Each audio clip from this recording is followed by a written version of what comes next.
आदाब दोस्तों। मेरा नाम कुंवर सुल्तान अली और मैं आपका स्वागत करता हूं अपने YouTube channel decoding of laws में। दोस्तों, जैसे जैसे हमारा समाज बदलता है तो उसमें हमारे रहने का तरीका, खान पीन का तरीका और जो हमारी एक्टिविटीज़ होती हैं उनका तरीका भी बदलता जाता है समय के साथ।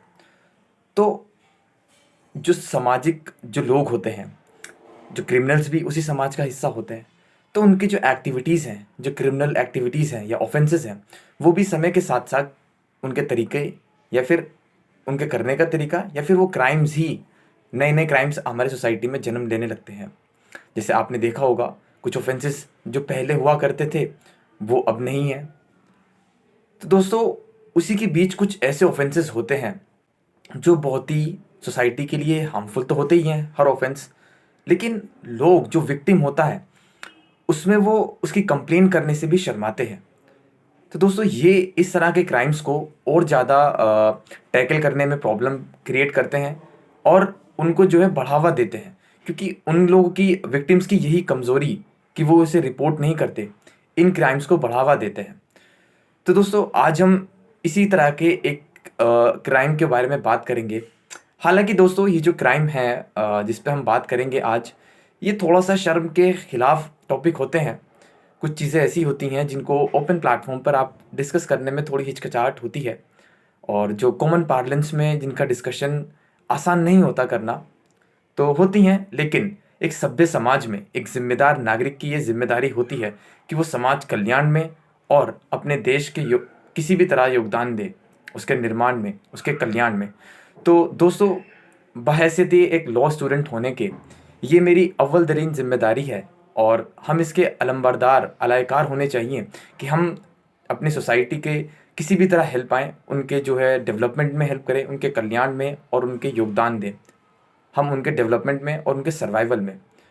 तो दोस्तों, उसी की दिशा में ये अनेकों कदम में से मेरे जो अब तक मैंने वीडियो बनाई हैं अपनी सोसाइटी के लिए, उनमें से ये एक और वीडियो है जिसको मैं समर्पित करता हूँ अपने तमाम देशवासियों के लिए। और दोस्तों, आपसे बस ये रिक्वेस्ट है कि आपसे बस ये तवक्को है और ये गुजारिश है कि आप सब्र के साथ इस वीडियो को पूरा देखें, क्योंकि बहुत ही इम्पोर्टेंट वीडियो होने वाली है और बहुत ही ज़रूरी भी है देखना ये, और इसको शेयर भी करना चाहिए आपको ज़्यादा से ज़्यादा। आपसे ये गुजारिश करूँगा कि आप इसको एंड तक देखें वीडियो को, और इसको जो है आप अपने जो भी जानने वाले हैं, आपने अब सोशल मीडिया पर हैं या फिर जहाँ भी हैं, आप इनको ज़्यादा से ज़्यादा शेयर किए। तो दोस्तों, आज की जो किस्त है उसका जो हमारा मौजू है वो टॉपिक है सेक्सटॉर्शन का।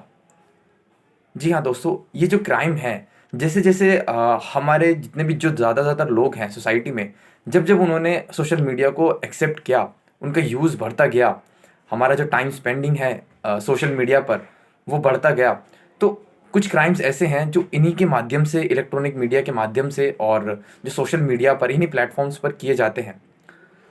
उन्हीं में से ये क्राइम है जो बहुत ही कॉमन है और जिसकी रिपोर्टिंग बहुत ही कम है। दोस्तों, सेक्सटॉर्शन एक्चुअली में होता क्या है? ये कोई भी क्या होता है, इसमें जो भी कल परपिट्रेटर है या फिर जो भी एक्यूज होता है बाद में, जो क्रिमिनल होता है बेसिकली, वो क्या करता है, वो कोई भी एक्सेस पाता है आपकी प्राइवेट इंफॉर्मेशन पर और उसको फिर वो आपको ब्लैकमेल करता है, धमकाता है, और फिर उसके एवज में वो या तो आपसे पैसे डिमांड करता है कि वरना मैं आपकी प्राइवेट इन्फॉर्मेशन को पब्लिक कर दूंगा, पब्लिशराइज कर दूंगा, आपके फ्रेंड्स एंड फैमिलीज को दे दूंगा, या फिर वो सेक्सुअल फेवर्स को डिमांड करता है उनके बदले में। तो इसी को दोस्तों सेक्सटॉर्शन कहते हैं। तो आज के समय में ये बहुत ही कॉमन क्राइम हो गया है और दोस्तों, लोग जो हैं इसकी विक्टिम्स बनते ही जा रहे हैं, बावजूद इसके कि इतने सारे इनकी अवेयरनेस भी स्कूल्स में, कॉलेजेस में और प्रोग्राम्स कराकर होती रहती है। तो दोस्तों, हमें फिर इस युग में इसके समझना बहुत ज़रूरी है और इसमें हम पूरा डिटेल में देखेंगे वीडियो में कि क्या, किस तरह से इसको हमें कंप्लेन करने चाहिए, किस तरह हमें टैकल करना चाहिए, क्या करना चाहिए, क्या नहीं करना चाहिए, कौन से प्रावधान हैं जो विक्टिम्स की प्रोटेक्शन के लिए आते हैं। तो आप बस इसको वीडियो को पूरा देखें। अभी दोस्तों क्या हुआ, ये कल की ही बात है। सोशल मीडिया पर मेरे पास एक रिक्वेस्ट आया एक लड़की के अकाउंट से। हम नहीं जानते वो कौन है, और इसमें बेसिकली क्या होता है दोस्तों, कुछ नहीं पता होता कि सामने वाला बंदा कौन है। तो मुझे टेक्स्ट किया, जिस तरह से बात शुरू की जाती है, तो मैंने जब बात की तो मुझे पता लगा, मुझे आभास हुआ और उन्होंने साफ साफ कहा वीडियो कॉल के बारे में। तो दोस्तों मैं जानता था इस चीज़ के बारे में, और क्योंकि मैंने इंसिडेंट्स पढ़े भी हैं, केसेस हम देखते हैं, तो हमें इनका पता होता है कि ये किस तरह की चीज़ें, क्रिमिनल एक्टिविटीज़ हमारे समाज में हो रही है।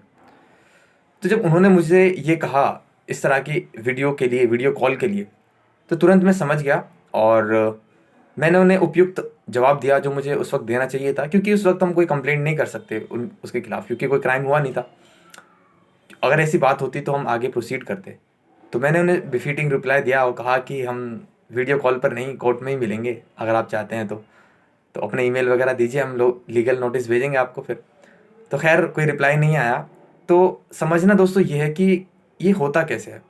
यूजुअली क्या होता है दोस्तों, कुछ साइट्स हैं, मान लीजिए कुछ एडल्ट साइट्स हैं या कोई भी साइट्स है, आप उस पर जाते हैं तो एक्सेस डिनाई होता है, तो वो फेक साइट्स होती हैं।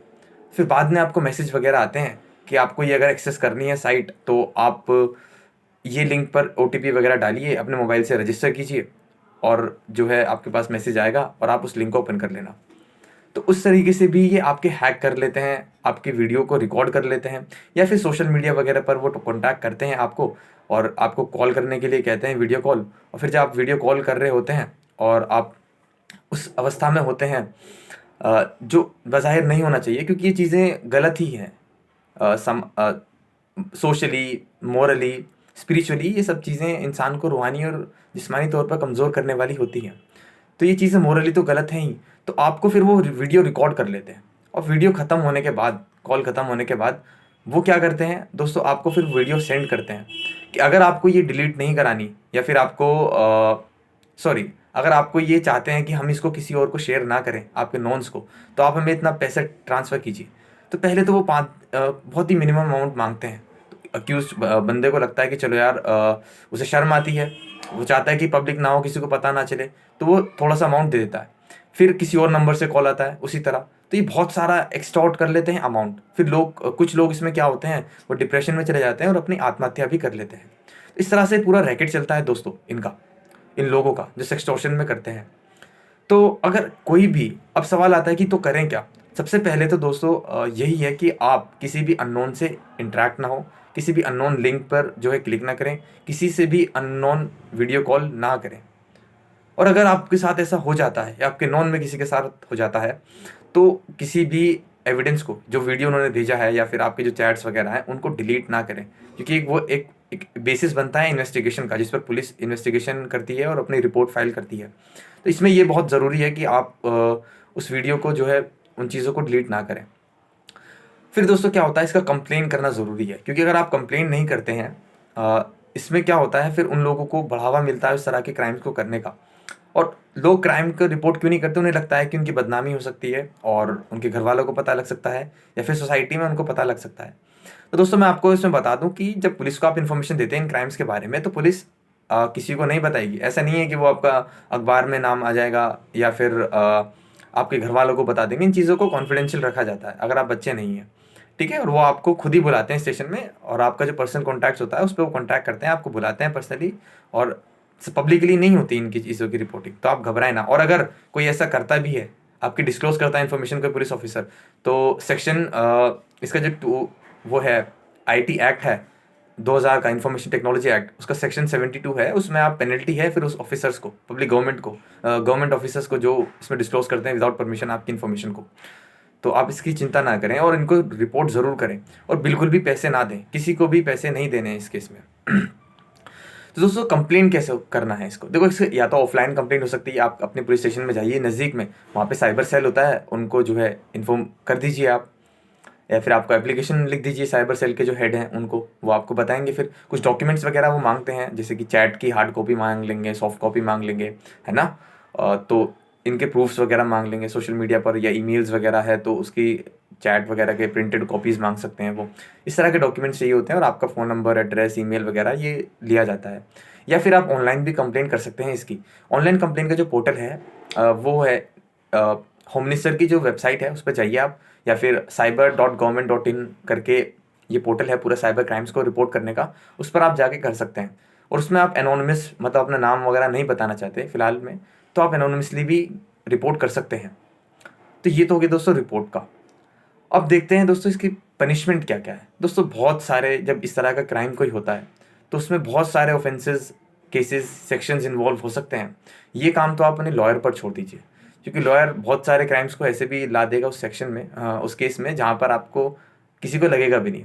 तो ये काम लॉयर का होता है, आप लॉयर पर छोड़ दीजिए उस काम को, और अपने नज़दीक अब अच्छे लॉयर से जो एक्सटॉर्शन केसेस में डील करते हैं आप उनसे जो है बात कीजिए तुरंत, या फिर आप 2-3 साल बाद हमसे भी डील कर सकते हैं, कोई ऐसे इशू नहीं है। तो दोस्तों इसमें क्या होता है, अब इसकी बात करते हैं हम, क्या सेक्शंस कौन से हैं। दोस्तों इसके आईपीसी में भी कुछ सेक्शंस हैं, और आईटी एक्ट हमारा 2000 का इंफॉर्मेशन टेक्नोलॉजी एक्ट जो बना है उसमें भी सेक्शंस हैं जो इसको डील करते हैं। ये बनाया गया था साइबर क्राइम्स, बेसिकली जो ऑनलाइन क्राइम्स होते हैं उनके लिए।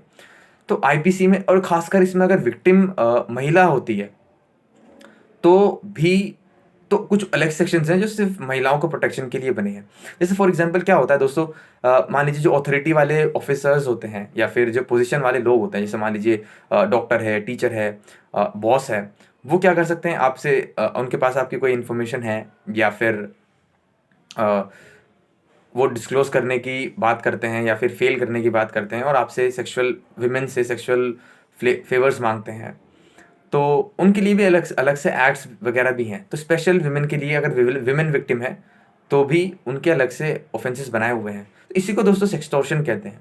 अगर आप उनकी इन्फॉर्मेशन डिस्क्लोज करने के लिए आप या तो उनसे पैसे मांग रहे हैं या फिर सेक्सुअल फेवर्स मांग रहे हैं, तो इसी को सेक्सटॉर्शन कहते हैं।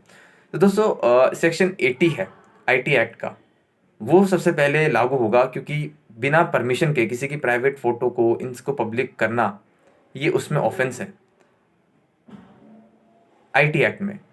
और दोस्तों सेक्शन 108 सीआरपीसी का, क्रिमिनल प्रोसीजर कोड का, वो ये कहता है कि अगर किसी महिला को ऐसा लगता है कि उसकी इन्फॉर्मेशन वो जो है कोई बंदा पब्लिश करने वाला है अपनी मटेरियल को, तो मजिस्ट्रेट के पास जाकर कंप्लेन कर सकती हैं, और मजिस्ट्रेट उनको डिटेन कर सकता है और फिर बेल पर छोड़ सकता है कंडीशन के साथ कि वो नहीं करेंगे, बाकी उस पर केस भी चल सकता है अगर उसने कर दिया हो पहले डिस्क्लोज इन्फॉर्मेशन को। तो दोस्तों हम देखते हैं आईपीसी में कौन से सेक्शंस हैं। सेक्शन 292 है दोस्तों आईपीसी का, वो कहता है कि कोई भी सर्कुलेट करता है ऑब्सीन मटेरियल को, पब्लिश करता है, जो पोर्नोग्राफी वगैरह होती हैं या फिर इस तरह किसी भी को वो पब्लिश करता है, छापता है, सर्कुलेट करता है, तो वो ये ऑफेंस है सेक्शन 292 में। फिर दोस्तों अगर विमेन, मैंने जैसे बताया कि अगर विमेन इनका विक्टिम होती हैं तो कुछ स्पेशल ऑफेंसेस में लग जाते हैं। जैसे कि अगर वर्क प्लेस पर है तो sexual harassment act work place आ जाता है प्ले में। अगर घर पे विमेन है, डोमेस्टिक वायलेंस का आ सकता है, ठीक है। और अगर नॉर्मल विमेन है तो भी कुछ ऑफेंसेस होते हैं, जैसे कि आप अगर जो है विमेन से सेक्सुअल फेवर्स मांगते हैं तो 354 में तो आउटरेजिंग ऑफ द मोडेस्टी आ जाता है, अगर आप आउटरेज करते हैं। अगर नहीं करते हैं, आप सिर्फ फेवर्स मांग रहे हैं, तो सेक्शन इसका 354 ए लग सकता है। आप डिसरोब करते हैं या फिर उनको कंपेल करते हैं न्यूड होने के लिए, तो सेक्शन 354 बी उसमें लग जाता है। अगर आप उसको वीडियो रिकॉर्ड करके उनकी और जो है फैलाते हैं तो वॉयरिज्म लग जाता है, सेक्शन 354 सी। ये सिर्फ विमेन के लिए है स्पेशल, अगर विक्टिम विमेन है। तो ऐसा नहीं है कि दोस्तों सिर्फ जो है विमेन के ही इनके विक्टिम होती हैं, मेल्स भी होते हैं, लेकिन विमेन ज़्यादातर होती हैं इनका विक्टिम।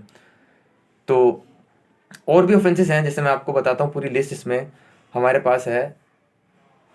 अब क्या हुआ, कुछ केसेस ऐसे होते हैं दोस्तों, जैसे कि कोई लोग रिलेशनशिप में हैं और फिर क्या होता है कि वो अब शेयर करते हैं अपना उस तरह की इमेजेस या वीडियो जो नहीं करनी चाहिए, पर्सनल होती हैं बहुत ज़्यादा, और फिर बाद में वो जो है उसको लड़ाई हो जाती है, तो कोई उनमें से पार्टनर उनको जो है डिसेमिनेट कर देता है दूसरी जगह।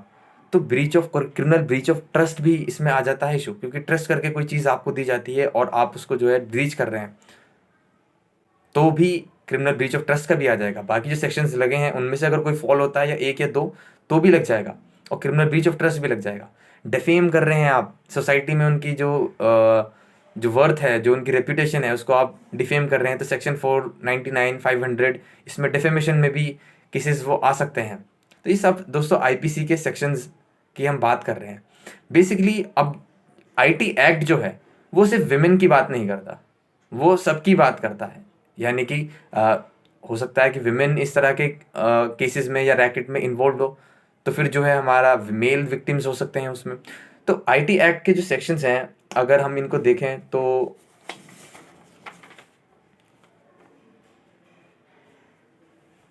अच्छा दोस्तों, अगर उसमें कोई क्रिमिनल इंटिमिडेशन भी करता है, जैसे धमकाता है, मारने के लिए कहता है, या प्रॉपर्टी डैमेज करने के लिए कहता है, या फिर अनचास्टिटी टू वुमेन इम्प्यूट करता है, यानी कि गलत इल्ज़ाम लगाता है जिससे उनके कैरेक्टर पर सवाल उठे, तो क्रिमिनल इंटिमिडेशन में जो है 506 जो है आईपीसी की धारा, उसमें जो है उसकी पनिशमेंट का प्रावधान है। 509 में अगर कुछ ऐसे वर्ड्स जेस्चर वो भेजता है विमेन को जो सुने जाते हैं या देखे जाते हैं, बोलता है, तो 509 का सेक्शन अप्लाई हो जाएगा विमेन के अगेंस्ट है तो।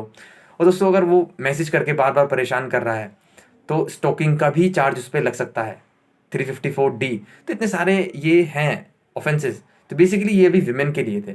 मेल के लिए जो आईटी एक्ट है उसमें हमारा कवर होता है सेक्शन 66E, हमारा जो आईटी एक्ट का है वो ये कवर करता है कि अगर आप जो है पब्लिश करते हैं, वायलेशन करते हैं इसका जो आपका ये है सेक्शन प्राइवेसी का, उनकी पब्लिक बिना परमिशन के पब्लिक में प्राइवेट इन्फॉर्मेशन को आप लीक करते हैं, तो उसकी पनिशमेंट है सेक्शन 66 और 67 है। अगर इलेक्ट्रॉनिक मीडियम के माध्यम से आप जो है किसी भी पब्लिक इन्फॉर्मेशन को या फिर प्राइवेट फोटोग्राफ्स वगैरह को उनके आप डिसेमिनेट कर रहे हैं तो 67 में आपको पनिशमेंट हो सकती है। 67A, अगर आप इलेक्ट्रॉनिक फॉर्म में भेज रहे हैं किसी को, जैसे कि आपने रील्स बना दी, वीडियो बना के ईमेल कर दी, तो 67A हो जाएगा। अगर बच्चे इन्वॉल्व हैं उसमें तो 67B उसमें इन्वॉल्व पनिशमेंट हो जाएगा। और इनकी पनिशमेंट वेरी करती है, किसी की 3 साल, किसी की 5 साल, किसी की 7 साल। तो बहुत सारे जब ऑफेंसेस लगते हैं तो उसका क्यूमुलेटिव इफेक्ट निकालते जाता है, मजिस्ट्रेट उसको कैलकुलेट करते हैं कि इस केस में कितनी एट्रीब्यूटेबल है हमारी पनिशमेंट, तो उतनी वो पनिशमेंट उसको मिलती है। फिर दोस्तों एक पॉक्सो अगर एक्ट है, बच्चे इन्वॉल्व हैं तो पॉक्सो में उसकी पनिशमेंट हो जाती है। जैसे मैंने बताया कि अगर वर्क प्लेस पे उसका हैरेसमेंट है तो work sexual harassment at work place उसमें अप्लाई हो जाता है। तो इस तरह के दोस्तों ये सेक्शंस हैं। बाकी एक इंडिसेंट रिप्रेजेंटेशन ऑफ विमेन का ये एक्ट है पूरा, प्रोहिबिशन एक्ट, तो उसका सेक्शन 4 है। अगर आप विमेन को पब्लिश करते हैं किसी इंडिसेंट वे में, या मेल करते हैं उनकी फ़ोटोज़ वगैरह को, बुक्स को, पैम्पलेट बनाते हैं, तो ये भी एक क्राइम है। और बाकी कुछ इंटरनेशनल भी इसके डॉक्यूमेंट्स हैं, वो हमारे लिए भी ज़रूरी नहीं है इस वीडियो के लिए। बेसिकली हमें समझना था कि सेक्सटॉर्शन होता क्या है और किस किस प्रावधान में इसकी पनिशमेंट हो सकती है। सेक्सटॉर्शन वही है जो आपसे पैसे डिमांड करें आपकी प्राइवेट इन्फॉर्मेशन को लीक करने के लिए, या फिर आपसे फेवर्स मांगे, सेक्शुअल फेवर्स। तो ये हमारा प्राइवेट सेक्सटॉर्शन में आता है।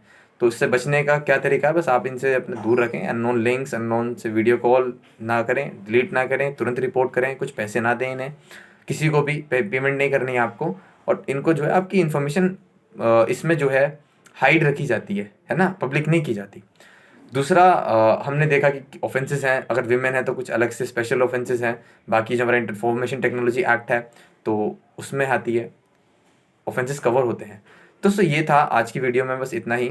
बाकी दोस्तों सबसे पहले मैं इसमें क्रेडिट भी देना चाहूँगा, जो हमने ये इन्फॉर्मेशन ली, ये एक राइटर हैं जिन्होंने आर्टिकल लिखा था, स्नेहा महावार आई प्लीडर्स पर इनका आर्टिकल था, उससे भी हमने इन्फॉर्मेशन दी है, जो हमारे रिसर्च का मेजर पोर्शन था। तो उनको मैं क्रेडिट देना चाहूँगा इनकी रिसर्च के लिए। बहुत ही अच्छा आर्टिकल है, आप उसको भी जाकर रेफ़र कर सकते हैं। बाकी दोस्तों आपसे बस यही गुजारिश है, मैं आशा करता हूँ सबसे पहले तो कि आपको ये वीडियो इन्फॉर्मेटिव लगा होगा। आप इसको गुजारिश करता हूँ मैं आपसे कि आप इससे ज़्यादा शेयर करें, क्योंकि दोस्तों ये इस तरह के टॉपिक्स या फिर ये लीगल नॉलेज हमें डिसेमिनेट करना, पब्लिक में फैलाना बहुत ज़्यादा ज़रूरी है आज के टाइम में। इसी तरह हम इन विक्टिम्स को बचा सकते हैं, हेल्प कर सकते हैं, और इसी तरह हम क्राइम्स को आगे प्रिवेंट कर सकते हैं। बहुत बहुत धन्यवाद।